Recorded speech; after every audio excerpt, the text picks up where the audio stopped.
Capítulo 10. O Cavalheiro Indiano. As peregrinações de Ermengarde e Lote às águas furtadas eram arriscadas. Nunca sabiam ao certo se encontrariam Sara no sótão, e havia sempre o perigo de Miss Amélia fazer uma inspeção aos quartos, depois da hora de deitar das alunas. Assim, as visitas delas eram raras, e Sara levava uma existência estranha e solitária.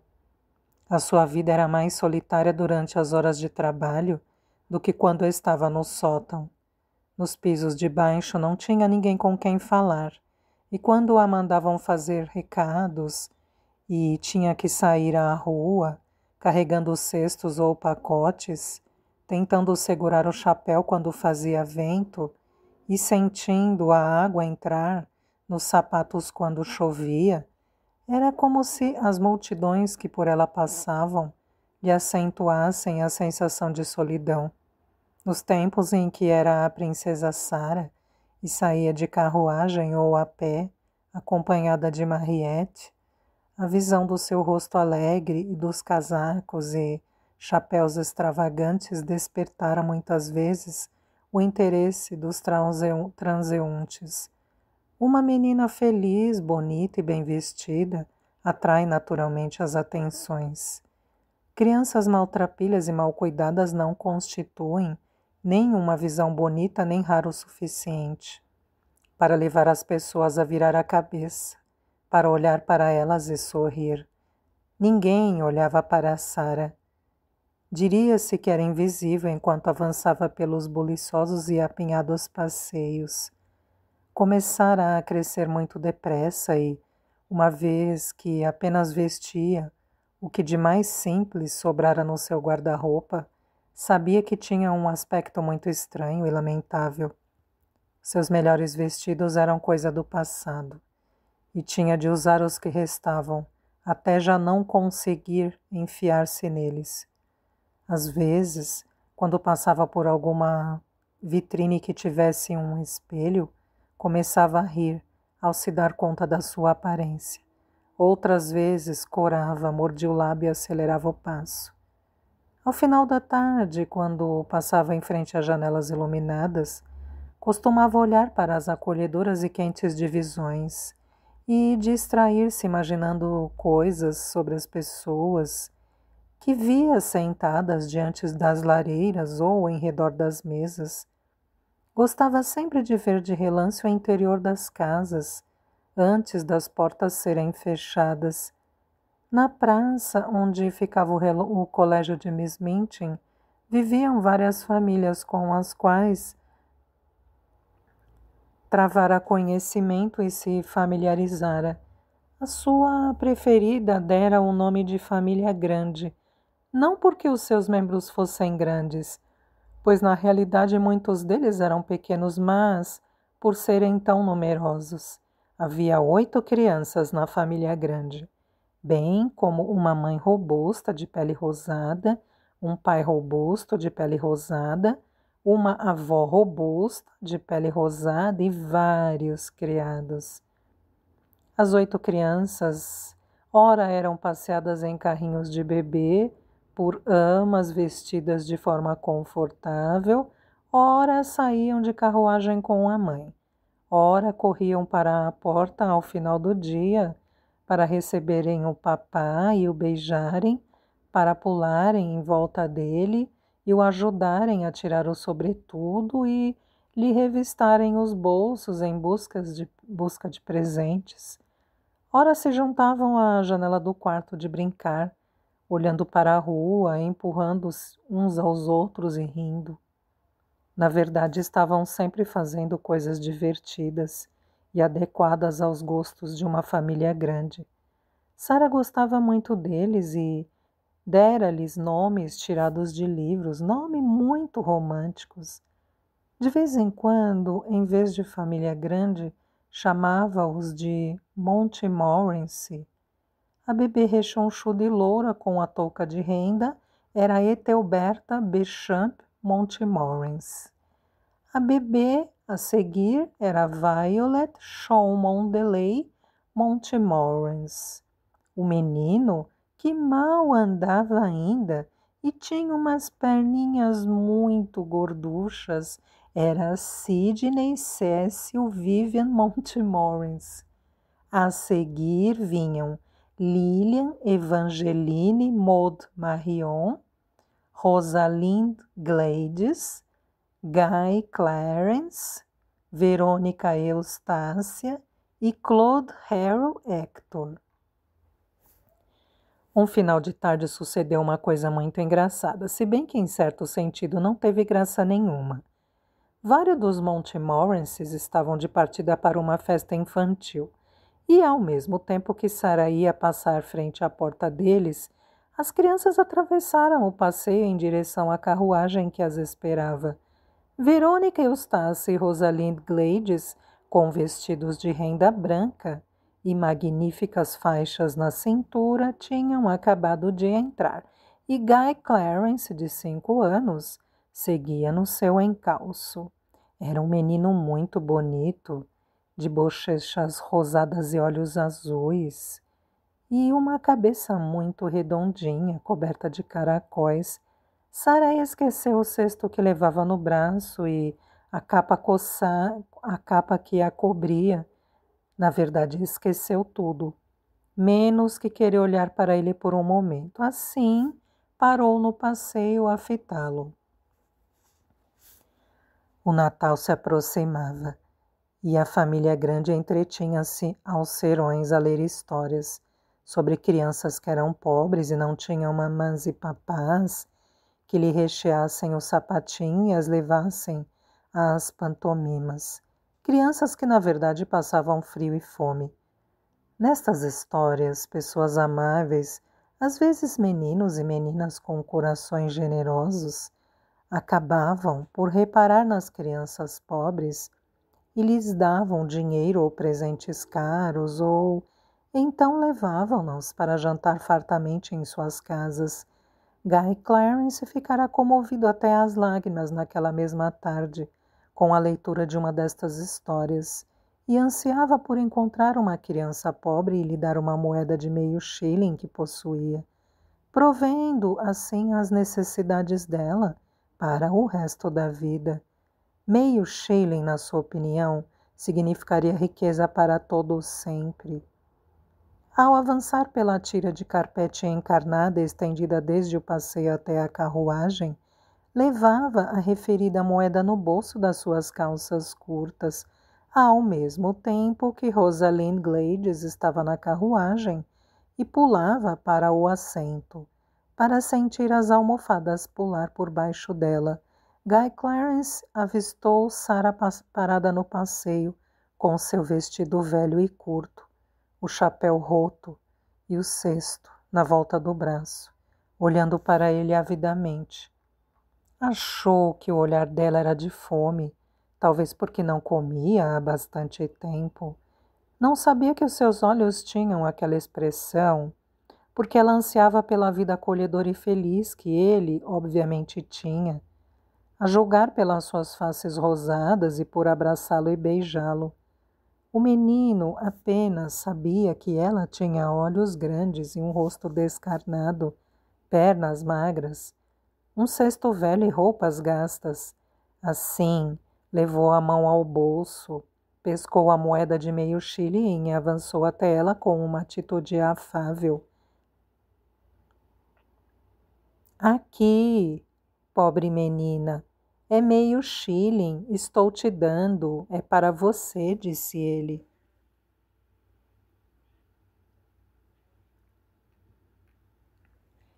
Sarah sobressaltou-se e de repente se deu conta de que parecia realmente as crianças pobres que vira, nos bons e velhos tempos. À espera, no passeio, para ver passar quando ela saía da sua carruagem. E muitas vezes lhes dera moedas de dinheiro. Corou e a seguir empalideceu, e por um segundo julgou que não teria coragem de aceitar o shilling de Guy Clarence. Oh, ora essa, muito obrigada, mas não posso aceitar de forma alguma, exclamou Sarah. A voz dela era tão diferente dos mendigos comuns que pediam pelas ruas, e os seus modos tão semelhantes aos de uma criança educada numa casa boa, que Verônica Eustácia, cujo nome verdadeiro era Janet, e Rosalind Gladys, que na verdade se chamava Nora, se inclinaram para a frente para verem o que se passava.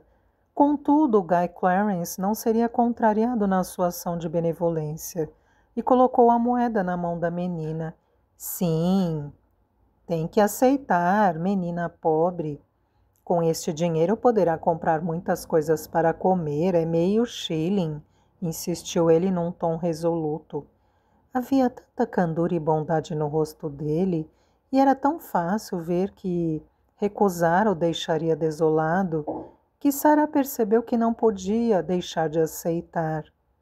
Ser orgulhosa a esse ponto seria uma crueldade, assim engoliu o orgulho e aceitou a moeda, com as faces ardendo. Obrigada, você é um menino muito bondoso e querido, declarou ela. E ao mesmo tempo que ele corria todo instante para a carruagem, todo contente para a carruagem, Sara retomou o seu caminho tentando sorrir, muito embora tivesse um nó na garganta e os olhos rasos de lágrimas. Sabia que tinha um ar andrajoso e pobre, mas até aquele momento nunca lhe ocorrera que pudesse ser confundida com uma mendiga. No interior da carruagem da família grande já em movimento, as crianças conversavam animadamente. Oh, Donald, era o nome de Guy Clarence. Por que deste o seu meio shilling àquela menina? Tenho certeza de que ela não é uma mendiga, exclamou Janet num tom de censura. Não falava certamente com uma pedinte, e a cara dela também não a fazia lembrar de uma, fez notar Nora. Além disso, ela não mendigou. Fiquei com tanto medo que ela se zangasse com você. As pessoas não gostam de ser confundidas com pedintes quando não o são, não é, Donald? Acrescentou Janet.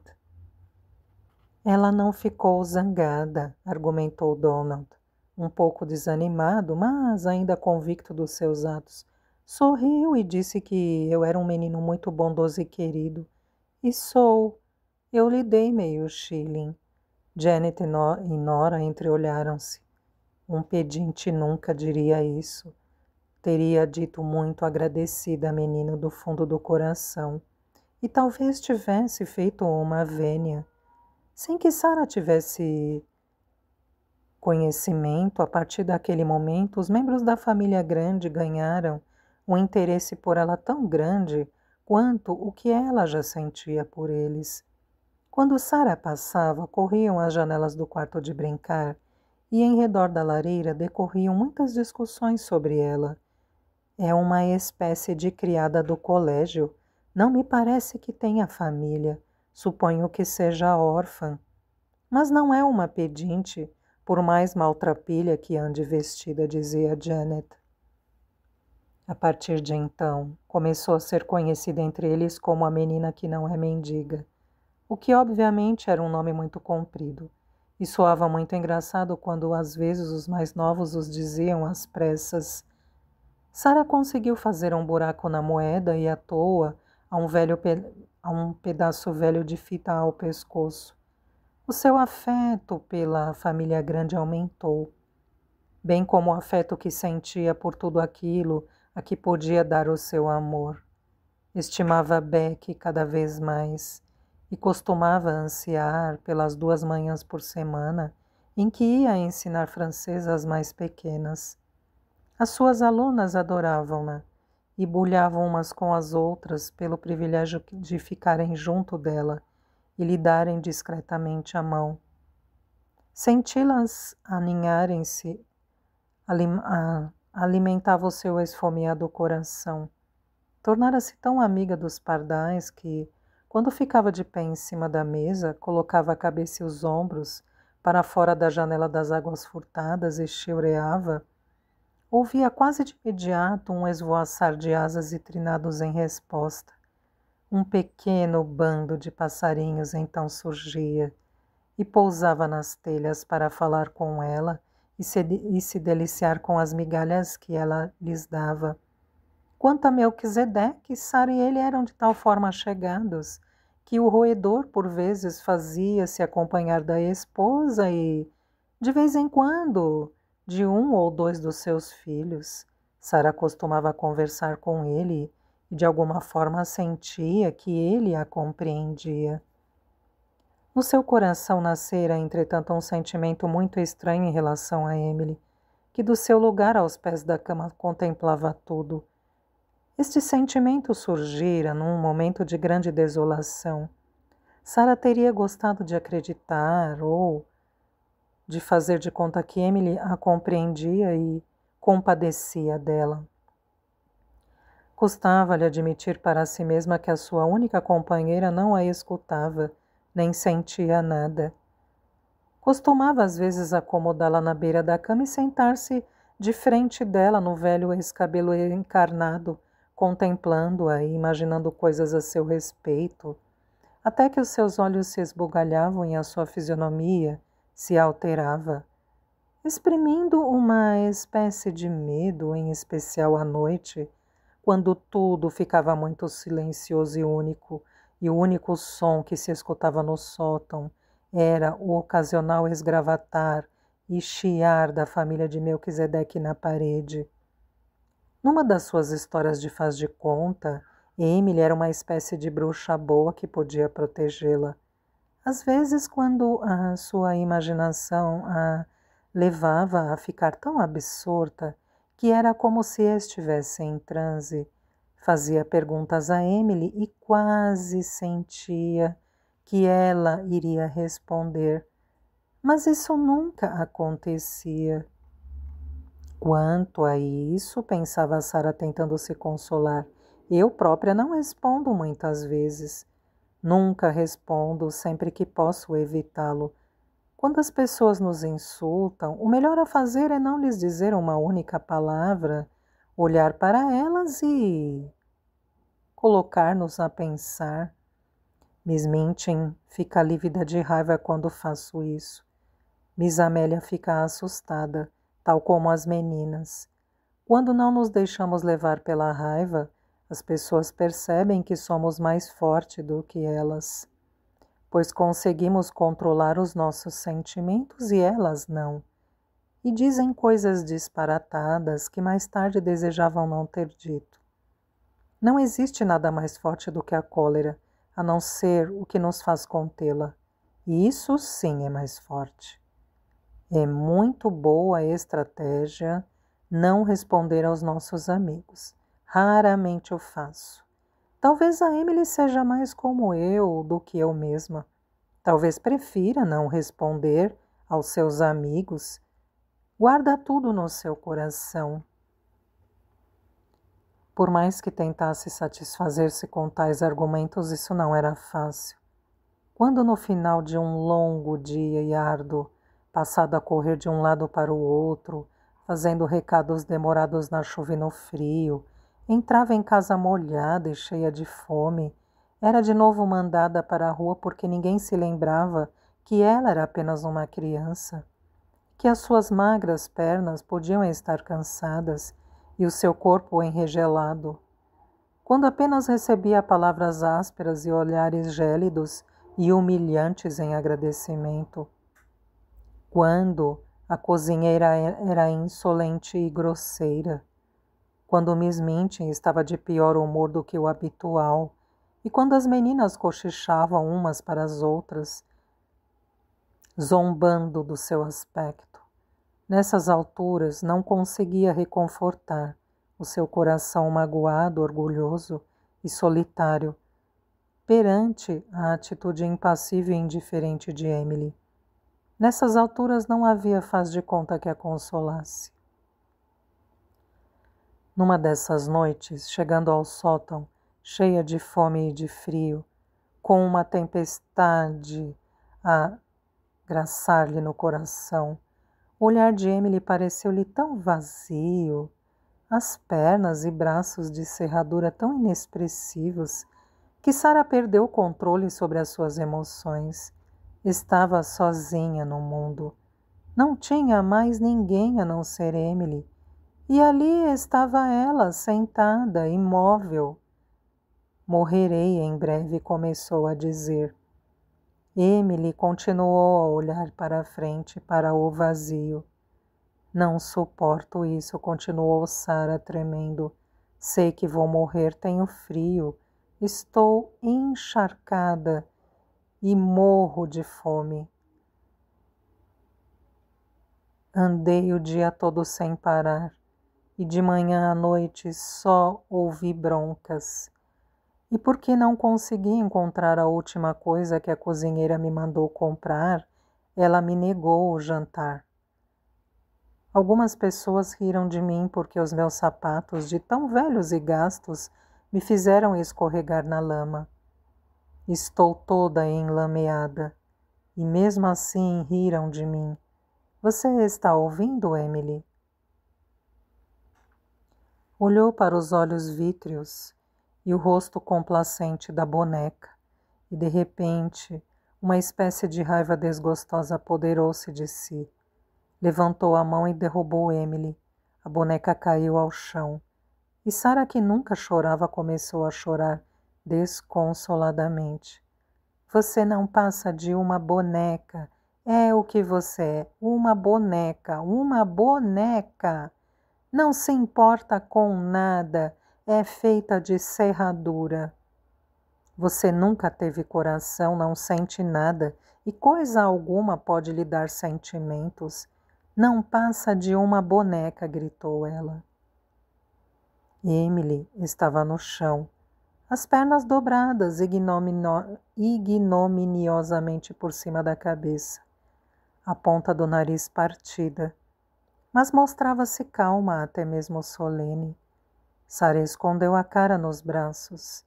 No interior da parede os ratos corriam uns atrás dos outros, chiando. Melquisedeque estava sem dúvida a castigar algum membro da família. O choro de Sarah abrandou aos poucos.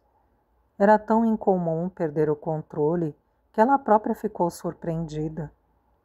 Ao fim de um momento levantou a cabeça e olhou para Emily, que parecia fitá-la por entre uma perna, e desta vez com uma espécie de compaixão. Cheia de remorsos, Sarah inclinou-se e a pegou do chão. Deixou entrever um pequeno sorriso. Você não pode evitar ser uma boneca, não é? Da mesma forma que Lavigne e Jessie não conseguem evitar não ter juízo. Não somos todos iguais, disse com um suspiro resignado. Beijou a boneca, arrumou as roupas e voltou a sentá-la aos pés da cama. Há muito tempo que acalentava o desejo que alguém arrendasse, alugasse a casa do lado que estava vazia. O seu anseio prendia-se com a janela das águas furtadas vizinhas, mesmo ali ao lado da sua. Seria tão bom vê-la aberta um dia e, pela abertura quadrangular, ver surgir uma cabeça, uns ombros. Se me parecesse uma pessoa simpática, poderia começar por dizer bom dia, e a partir daí tudo poderia acontecer, mas o mais provável é que venha também a ser o quarto de uma mera criadita como eu, pensou Sarah. Certa manhã, ao dobrar a esquina em direção à praça depois de uma ida à mercearia e à padaria, reparou, para sua grande alegria, que durante a sua prolongada ausência uma carroça com uma mobília parara frente à casa vizinha. As portas da frente estavam abertas de par em par, e homens com mangas de camisa entravam e saíam, carregando caixas e peças de mobiliário. Foi alugada, exclamou ela para os seus botões, até que enfim. Só espero ver uma cara simpática espreitando pela janela do sótão. Sarah quase desejava juntar-se ao grupo de espectadores que se amontoara na calçada para ver as coisas serem transportadas. Tinha certeza de que se pudesse avistar algum móvel, seria capaz de deduzir algumas coisas em relação às pessoas a quem pertencia. As cadeiras e mesas de Miss Minchin são tão são tão iguais a ela. Lembro-me de ter pensado isso quando a vi, muito embora fosse ainda tão pequena. Mais tarde comentei com o papai e ele riu e disse que era verdade.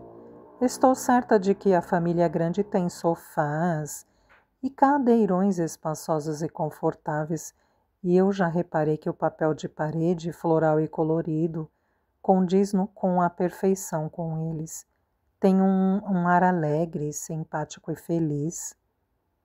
Mais tarde no mesmo dia, a cozinheira mandou que Sara fosse à mercearia comprar salsa. Ao subir pelas escadas de serviço, seu coração bateu mais forte. Várias peças de mobiliário haviam sido colocadas na calçada. Havia uma mesa bonita de madeira, magnificamente trabalhada, umas cadeiras e um biombo com um bordado oriental deslumbrante. A visão daqueles objetos fez com que ela sentisse saudades de sua casa. Vira objetos tão semelhantes àqueles na Índia. Uma das coisas que Miss Minchin lhe tirara fora uma escrivaninha que o pai lhe mandara. Que coisas tão bonitas! Pelo aspecto, devem pertencer a uma pessoa simpática e tem tudo um ar suntuoso. Suponho que a casa tenha sido alugada por uma família rica. Todo o dia as carroças chegavam, foram descarregadas e deram lugar às outras. Por casualidade, Sara teve várias oportunidades de ver as coisas serem transportadas. Tornou-se claro que estava certa ao depreender que os novos vizinhos eram pessoas abastadas. Todo o mobiliário era opulento e muito bonito, e em boa parte oriental. Magníficos tapetes, tapeçarias e ornamentos foram tirados das carroças, bem como quadros e livros que dariam para rechear uma biblioteca. Entre muitas outras peças decorativas, havia um belíssimo Buda num esplêndido altar. Certamente algum membro desta família esteve na Índia, pensou Sara, e tomou gosto pelas coisas orientais. Fico contente, pensarei neles como meus amigos, mesmo que eu não veja ninguém na janela do sótão. Quando ao final da tarde foi buscar o leite, não havia nenhuma tarefa que fosse poupada. Viu uma coisa que tornou a situação ainda mais interessante. O homem bem parecido e rosado que era, o chefe da família grande, atravessou a praça a pé, de uma forma muito prosaica, e subiu numa corrida os degraus da casa ao lado da de Miss Minchin, como se estivesse em casa e contasse subi-los e descê-los muitas vezes no futuro. Demorou-se bastante tempo lá dentro e, por várias ocasiões, veio à porta dar instruções aos trabalhadores, como se lhe competisse fazê-lo. Era óbvio que estava de alguma forma relacionado com os novos locatários e agia em nome deles. Se os novos vizinhos tiverem filhos, as crianças da família grande com certeza virão brincar com eles, e neste caso talvez subam ao sótão na brincadeira, especulou Sara. Nesta noite, depois de terminar o seu trabalho, Beck foi visitar sua companheira de infortúnio e levar-lhe as novidades. É um cavalheiro indiano que vem viver na casa ao lado. Não sei se é preto ou não, mas é indiano. É muito rico e está doente. E o senhor da família grande é o advogado dele. O senhor indiano teve muitos problemas e é por isso que está doente. E ele reza aos ídolos, Miss. E de certeza deve ser um pagão. Vi um ídolo ser transportado lá para casa. Alguém lhe devia enviar um opúsculo. Pode-se comprar um opúsculo por dinheiro. Sara deu uma risadinha. Não creio que ele venere aquele ídolo. Algumas pessoas gostam de ter estátuas assim para as admirarem, porque são objetos bonitos. O meu papá tinha um lindíssimo e não o venerava. Beck preferia acreditar que o novo vizinho era um pagão. Parecia tão exótico do que se fosse apenas um cavalheiro corriqueiro que ia à igreja com um livro de orações com toda a gente. Pronunciou-se também, e longamente, sobre o aspecto que teria o referido indiano, bem como a sua esposa, caso a tivesse, e os filhos dele, se tivessem filhos. Sara percebeu que no seu íntimo Beck ansiava para que todos fossem negros, usassem turbantes, e, acima de tudo, à semelhança do chefe de família, fossem todos pagãos. Nunca vivi ao lado de pagãos, Miss. Gostaria de ver que tipos de hábitos eles têm. Só dali a algumas semanas é que a sua curiosidade foi satisfeita e tornou-se então claro que o novo inquilino não tinha mulher nem filhos. Era um homem solitário sem família e destroçado física e psicologicamente. Um dia, uma carruagem parou em frente à casa. Quando o lacaio desceu e abriu a portinhola, o pai da família grande foi o primeiro a apear-se, seguido de uma enfermeira de uniforme. 2 criados desceram então os degraus da casa, para auxiliar o seu patrão, que, ao sair da carruagem, foi amparado por eles. Revelou ser um homem de aspecto angustiado, macilento, envolto em peles. Foi transportado degraus acima, e o chefe da família grande acompanhou-o até a casa, com um ar ansioso. Pouco tempo depois, chegou a carruagem do médico, que se apressou a entrar, obviamente para cuidar dele. Na casa ao lado há um senhor tão amarelo, Sara, sussurrou Lottie na aula de francês. Acha que ele é chinês? O livro de geografia diz que os chineses são amarelos. Não, não é chinês. Está muito doente, murmurou Sara em resposta. Vamos continuar com o exercício, Lottie? Non, monsieur. Je n'ai pas le calife de mon oncle. Foi o início da história do cavalheiro indiano. Nota da tradutora. Não, senhor, não tenho o canivete do meu tio.